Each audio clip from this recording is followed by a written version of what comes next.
यावर्षीही काजू बिया दर पडलेलाच. आजऱ्यासह परिसरात प्रति किलो 90 रुपयांना मिळतो दर. अडचणीतील गरजू शेतकरीच करत आहेत काजू बिया विक्री. यावर्षीही काजू बिया दर पडलेलाच आहे. व्यापारी आणि काटेधारकांकडून 100 रुपयांची बंदी नोट देखील प्रति किलो काजू बियांना मिळेनाशी झाली आहे. काजूचे आगार असलेल्या आजऱ्यासह परिसरात काजू बियांना प्रति किलो 90 रुपयांचा पडलेला दर मिळतो आहे. या पार्श्वभूमीवर केवळ आर्थिकदृष्ट्या अडचणीतील शेतकरीच विक्री करत असल्याचं चित्र ठळक आहे. एप्रिल महिन्याच्या अंतिम टप्प्यात अत्यंत जुजबी काजू बिया खरेदी विक्री सुरू आहे. याचे महत्त्वाचे कारण म्हणजे बाजारपेठेत पडलेले दर.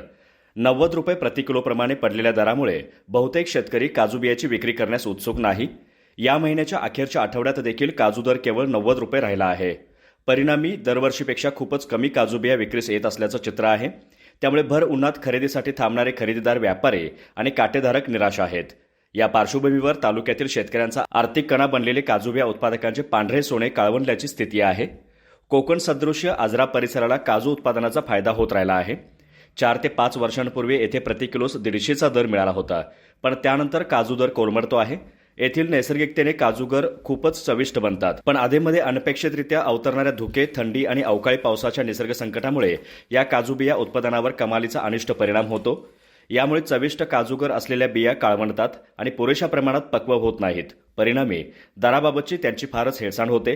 यामुळे गेल्या वर्षीप्रमाणे याही वर्षी काजू बिया अत्यंत माफक आणि न परवडणाऱ्या दरात खरेदी केल्या जात आहेत. या अर्थकारणामागे आणखी एक कारण काजू बिया खरेदीदार सांगतात, ते म्हणजे परप्रांतातून कमी दरात उपलब्ध होणाऱ्या काजू बिया.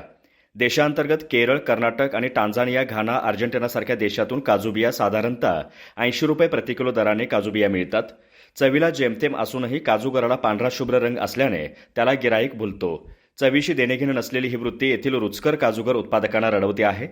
केवळ 2018मध्ये येथील काजू उत्पादक शेतकऱ्यांना 140 ते 165 रुपये प्रति किलो दर मिळाला होता, पण ती लाट तात्कालिक होती. या स्थितीत गडगंज काजू उत्पादक साठवणूक करीत अद्याप चढ्या दराची अपेक्षा ठेवून आहेत. दर वाढला तरच तेव्हाच ते आपल्याकडील हा पांढऱ्या सोन्याचा साठा विक्रीस काढतील. पण ज्यांची हातावर पोटे आहेत अशा गरजू शेतकऱ्यांना पर्याय नसल्यानं त्यांच्याजवळ असलेले सोने चिंधीच्या दराने विकणे क्रमप्राप्त बनलंय.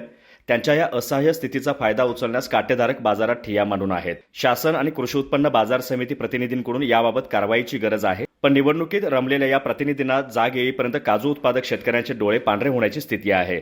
एवढं मात्र निश्चित. आर न्यूजसाठी प्राध्यापक रमेश चव्हाण, आजरा.